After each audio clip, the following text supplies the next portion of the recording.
கேரளாவில் அங்கன்வாடியில் உப்மாவுக்கு பதில் பிரியாணியும் பொரித்த கோழியும் வழங்குமாறு சிறுவன் வைத்த கோரிக்கை பரிசீலிக்கப்படும் என அமைச்சர் வீணா ஜார்ஜ் தெரிவித்திருக்கிறார். திருவனந்தபுரம் அருகில் தேவிக்குளத்தை சேர்ந்த ரிச்சு சுந்தர் என்ற சிறுவன்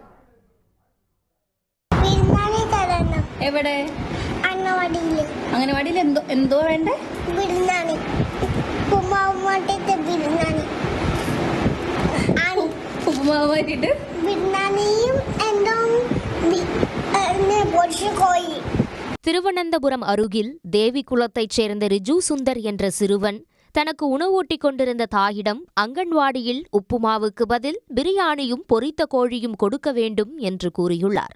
இதனை வீடியோவாக பதிவு செய்த சிறுவனின் தாய் சமூக வலைதளத்தில் பதிவிட்டார். மழலை மொழியில் பேசிய சிறுவனின் வீடியோ பலரது கவனத்தையும் ஈர்த்தது.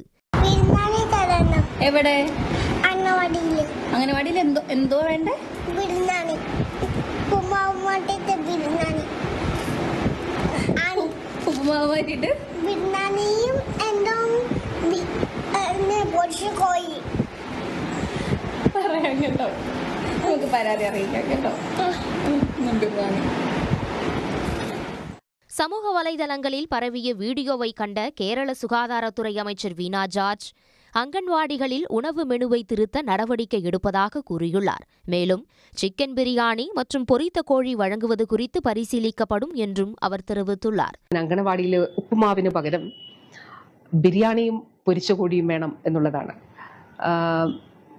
ഒരു കാര്യം ഇതുമായി ബന്ധപ്പെട്ട് പറയാനായിട്ട് ആഗ്രഹിക്കുന്നു. ആ അമ്മയ്ക്കും അങ്കണവാടി ടീച്ചറിനും അവിടുത്തെ അങ്കണവാടി ടീച്ചറിനും അതോടൊപ്പം അവിടെയുള്ള എല്ലാവർക്കും എൻ്റെ സ്നേഹാഭിവാദ്യങ്ങൾ.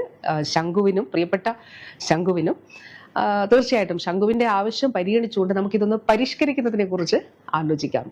கேரள அங்கன்வாடிகளில் உப்புமா மட்டுமின்றி முட்டை, பால் வழங்கப்பட்டு வருகிறது. சிறுவன் வீடியோவால் அங்குள்ள அங்கன்வாடி குழந்தைகளுக்கு சிக்கன் பிரியாணி மற்றும் வறுத்த கோழி வழங்க பரிசீலிப்பதாக அமைச்சர் கூறியிருப்பது கேரள மக்களை மகிழ்ச்சியடைய செய்துள்ளது. உடனுக்குடன் செய்திகளை தெரிந்து கொள்ள சன் நியூஸ் பெல் ஐகானை கிளிக் பண்ணுங்க.